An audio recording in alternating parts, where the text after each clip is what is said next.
Des poches sous les yeux, la chronique littéraire d'un livre de poche sur Radio Béton.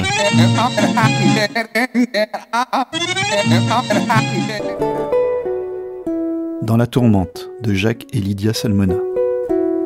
Dans la tourmente est un récit autobiographique écrit à l'âge de 90 ans par Jacques et Lydia Salmona, à l'intention de leurs enfants et petits-enfants. Les éditions Alia ont jugé bon, en publiant ce texte dont la vocation initiale était donc de rester dans le cercle privé d'une destinée familiale, de le porter à la connaissance du plus grand nombre. Et on ne saurait trop les en remercier tant sa lecture est attachante. Jacques et Lydia Salmona sont tous deux issus de familles juives immigrées d'origine grecque ou turque, leurs aïeux ayant rejoint la France à une époque où on parlait encore des empires ottomans ou byzantins et où Istanbul s'appelait Constantinople.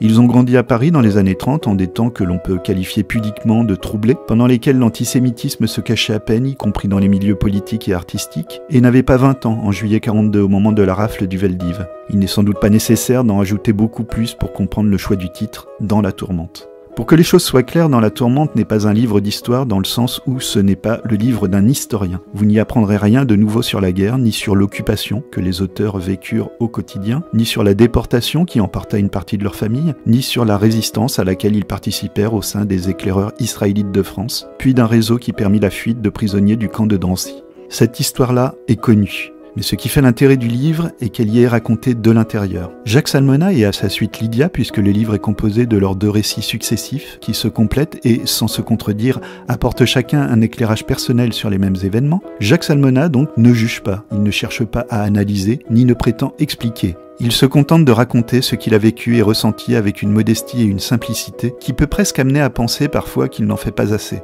Il faut pourtant se laisser porter par l'écriture élégante et soignée, dont la sobriété du ton renforce l'authenticité des mots pour apprécier la sincérité qui donne toute sa force à ce récit.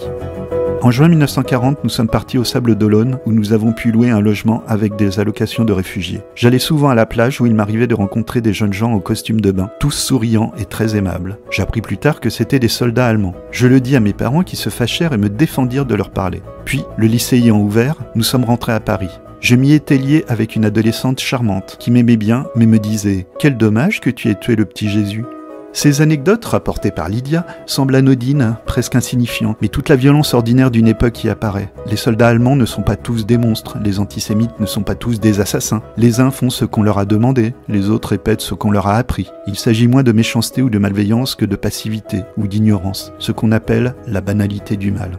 Ni Jacques ni Lydia Salmona ne prétendent donner de leçons de morale à qui que ce soit. Leur récit n'en est pas moins nécessaire et salutaire, car pour lutter contre la passivité et l'ignorance, il n'est jamais inutile de dire et redire certaines choses, toujours les mêmes, pas seulement aux autres, mais à nous tous. Nous qui, pour reprendre les mots de Jean Quérol, feignons de croire que tout cela est d'un seul temps et d'un seul pays, et qui ne pensons pas à regarder autour de nous, et qui n'entendons pas qu'on crie sans fin.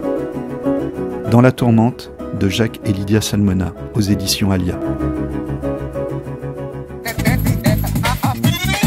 Retrouvez cette chronique sur le site despochesouslesyeux.fr et sur radiobéton.com.